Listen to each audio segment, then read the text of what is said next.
বরিশাল, রংপুর এই কোটি টাকার গ্যাস এই রাষ্ট্র গ্রহণ করতেছে ভোলা থেকে, কিন্তু 10,000 কোটি টাকা দিয়ে যদি একটু আমাদের অধিকার ফিরিয়ে দিক, আমরা এই রাষ্ট্রের সাথে সহযোগিতাপূর্ণ আচরণ করি।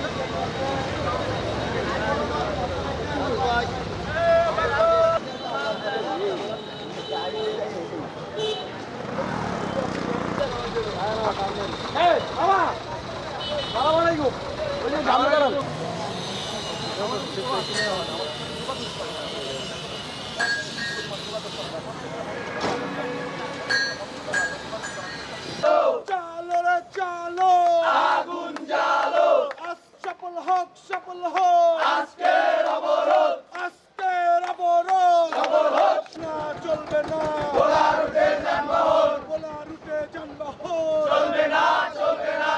আমাদের দাবি মানতে হবে, মানতে হবে। মানতে